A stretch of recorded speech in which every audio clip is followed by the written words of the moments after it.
So I'm not going to start from the beginning of that worksheet. So if you weren't here, it's a really good idea to watch that video from yesterday. Just to be really blunt, yesterday was a bad day to miss.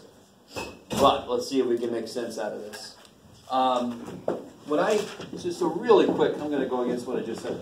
If I multiply this together, x squared minus 3x plus x is minus 2x minus 3. 1 times negative 3, right? So that's just like saying, what's 7 times 8? It's 56. Yay. And then I ask you, well, how do you factor 56? You can come up with a few different ways to do that. So I want to be able to start here and work my way back to this. It's easy to think it's easy if I can see what the answer is supposed to be, right? But the process we came up with is, I know to make x squared, it's x times x. That part is known.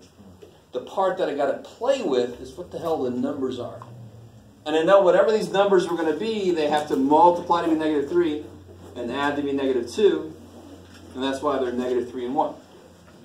So, if I had a problem like this, if it said factor this.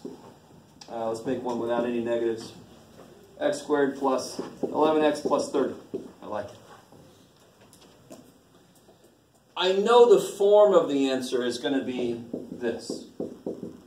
Is everybody cool with that step?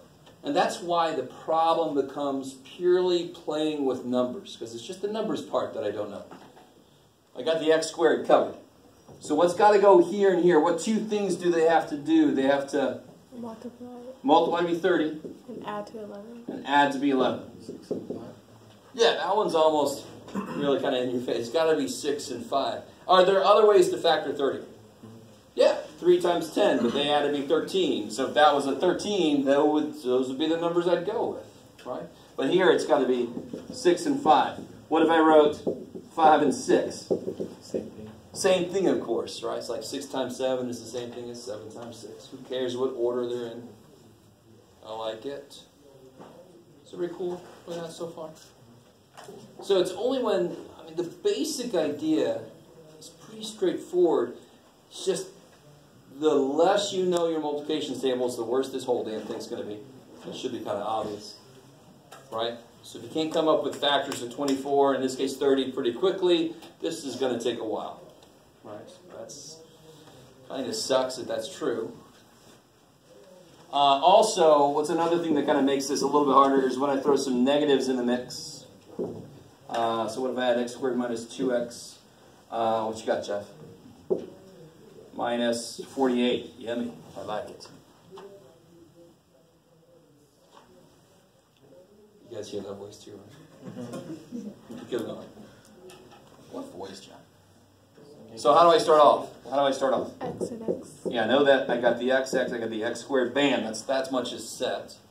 Now I need two numbers that do what? Multiply to be 48. negative 48, and they add to be Negative 2. negative 2.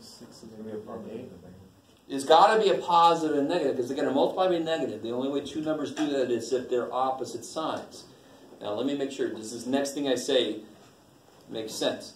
That means they actually subtract to be 2.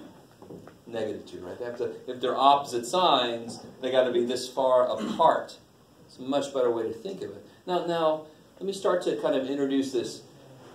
Some of you guys already have the answer, but I said this the other day. It doesn't matter which one of these two things I get to work first. Aren't 7 and 9 2 apart? And if I make 9 negative, don't they add to be negative 2? But do they multiply to be 48? Negative 48? No. Okay. It's too big, right? They multiply to be negative 63. So let me make them smaller. Oh shit, there's the answer. So it's sort of like a, you guys have heard of Prices, right? Yes. It's sort of like the show I used to watch when I was sick at home. Oh, it's the Prices, right? Higher, lower, higher, that thing.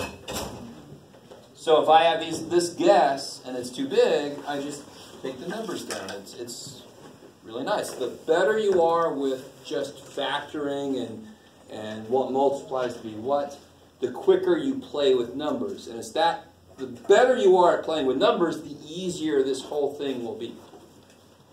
You're saying starting from the adding/subtraction Yes. is easier? Oh, sometimes. I mean, this negative 48 is not a hard thing to figure out factors. I'm going to do one more example after this where you don't want to start by making a list of factors of this. So normally with this problem, you would make a list of factors of this and check to see what adds to be negative 2. I'm saying you can make a list of things that add to be negative 2 and check to see if they multiply. Who cares which one they do first? I really hope you guys get this. Because I remember I was never taught this way. We always had to make a stupid factor list. It was huge, and you check each one. It's a bunch of bullshit. When it's so easy to think, what two numbers are 2 apart? Well, I can make a list of those quick. Right? And I don't even need a complete list. My colleagues don't even like that I teach it this way, which is a really funny thing to admit to you, and I don't care. It's like, oh my God, the list of things that are 2 apart would be huge. I'm like, why would you make all of them? You make one guess, and you adjust it. You don't need an entire list of everything. What the shit? That's what I did in my last class. What? Like this, so we're doing it, we had to make a whole chart. Of all the factors? Yeah. And go slightly insane on the way? Yeah. So then what should I put here? What's the answer? 6 and a negative 8. So a positive 6 and a negative 8, or a negative 8 and a positive. It doesn't matter which order they're in. It does matter which one's negative, which one's positive, right? If the 6 were negative, I would have got positive 2, ain't right. All right, so one more, and then I'm going to let you guys try that worksheet out. Let me see. Oh, yeah. I'm trying to remember which one I said I was going to try to do. Let's see. So let's see. X squared plus 3x. Let me make one that's not too freaky. Well, a little bit freaky. Yeah. 154. Yeah, that looks really gross.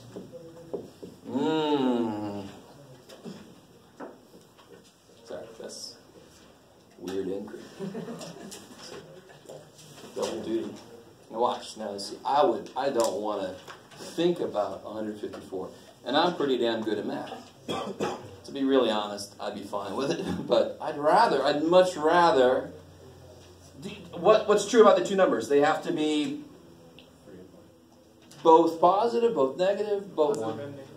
They have to be different signs. The minute they have to be different signs, they have to be 3 apart for them to add to be 3. So let me start off with one that's obviously not right. 10 and negative 7. Do they make 3? Yes.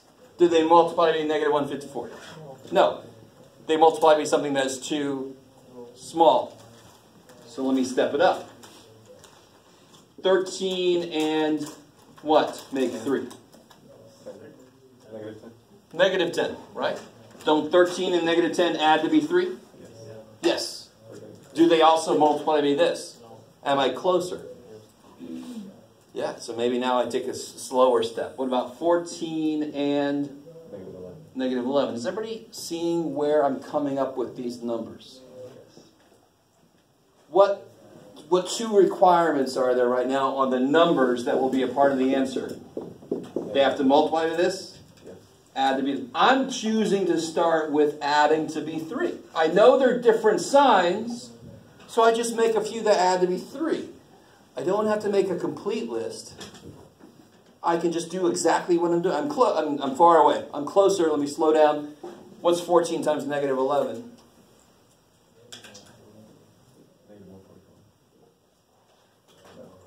Negative 154. Yeah. And again, you guys, you'll calculate. Right. You guys semi with me? Not at all? You don't want to tell me? You can see on your face. Some of your faces, you're like, I ain't with you at all, and I ain't going to tell you right now, buddy. All right. So what goes here and here? Yeah, plus 14, minus 11, or the other way around. Because look. Here's x squared, right? We knew that from the beginning. Minus 11x plus 14x. Of course, there's a plus 3x in the middle. That was the finding 2 numbers that had to be 3 piece. But they also had to multiply to be this because that's where the shit that number would come from. I love this factoring idea because you can see we developed a process by doing things this way so that I can make something that works the other way. If I'm given the answer, kind of get back to what the problem would have been.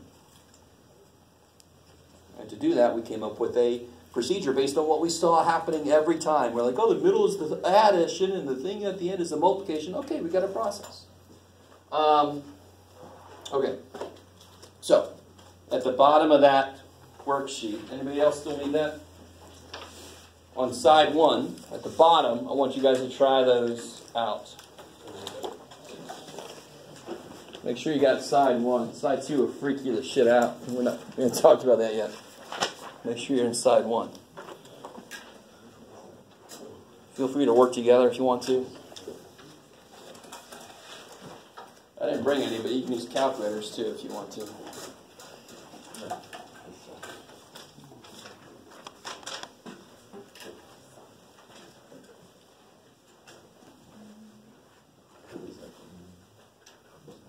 Oh, what do you always try first? What was the first form of factoring?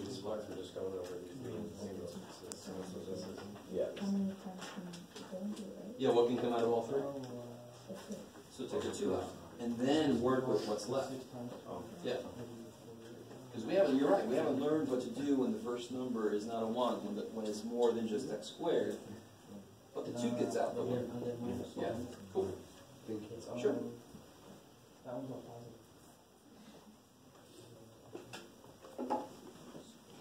Did I even start this guy? Yeah.